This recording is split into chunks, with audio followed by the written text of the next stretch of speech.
Hey, and welcome back to another tutorial. Today I'm gonna show you how to create the sound in Faceplant.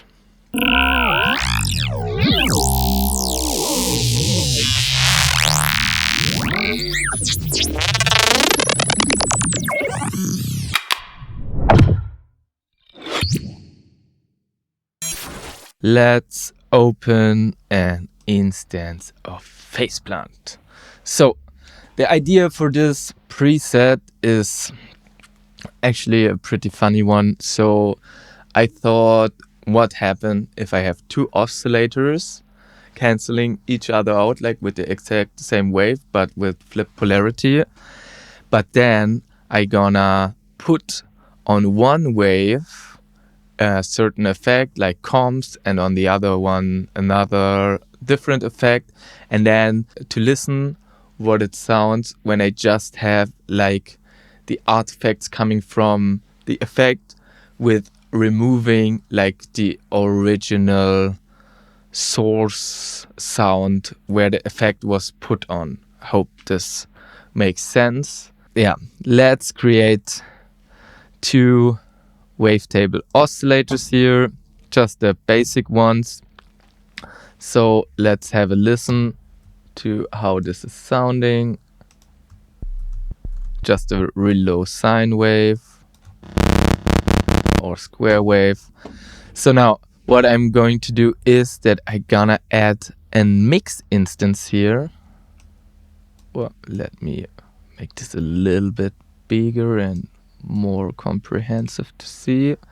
So yeah, I've added this mix instance here on the second oscillator, and then I simply just click invert and we don't hear anything anymore.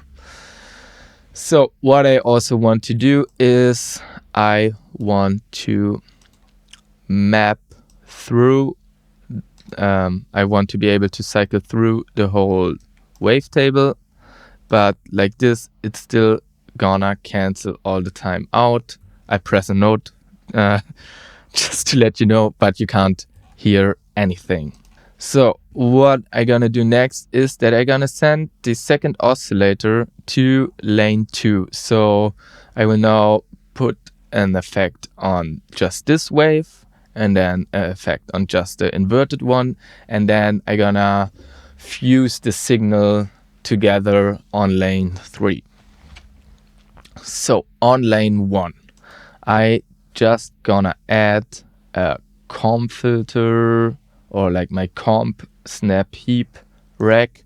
If you already have watched tutorials of mine, you're probably familiar with this process. It's called comps. This rack here, I just gonna show you what it is.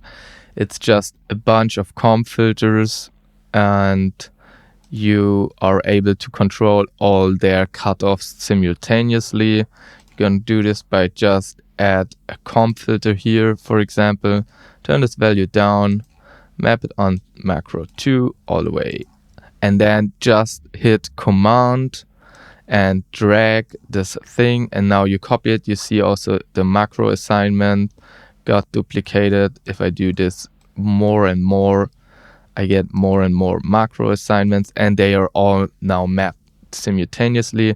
And in the end, I just put a limiter so the signal doesn't explode.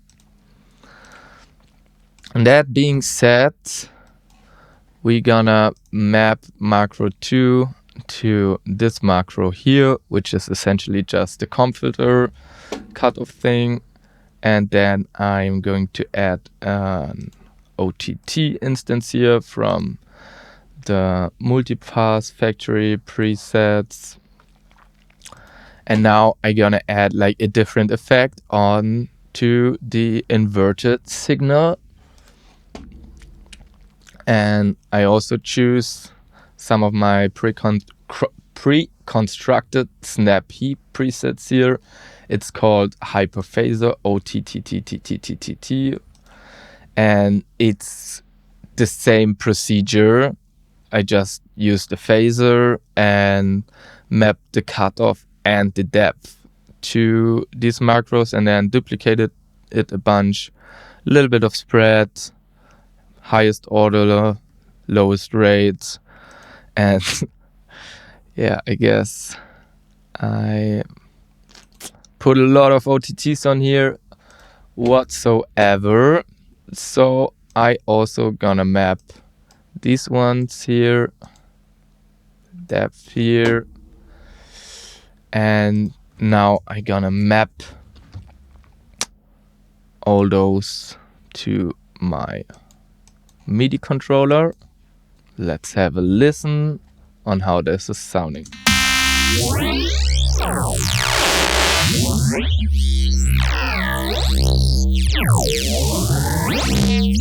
Sick. I like this. I really like this.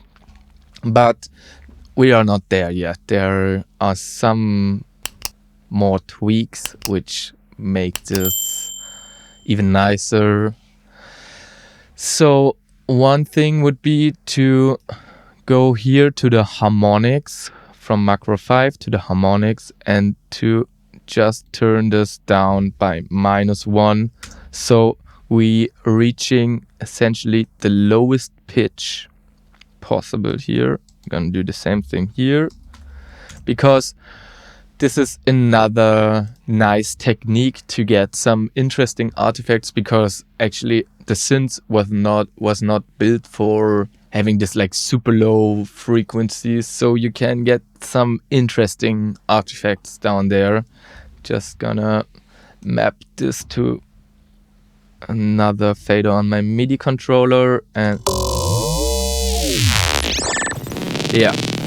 So with lowest pitch, when I crank this, you have like just these artifacts.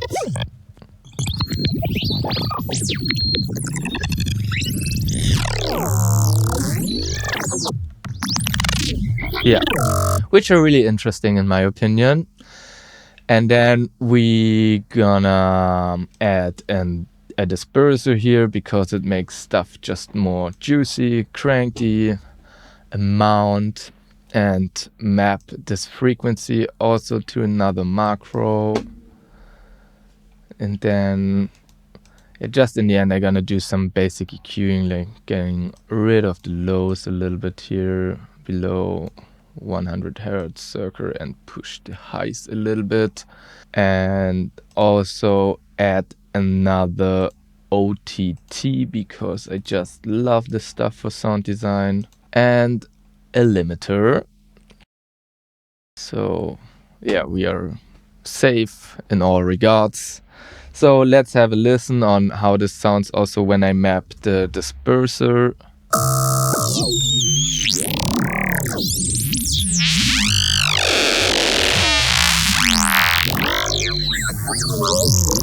To be honest, I miss the low frequencies a little bit.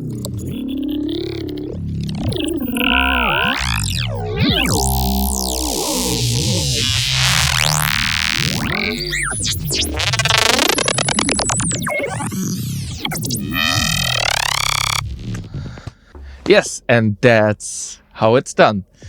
If you enjoyed this tutorial, and if you want to get early access to upcoming tutorials and podcast episodes, head over to patreon.com/monchi_squarelab and subscribe there for as little as $3 per month.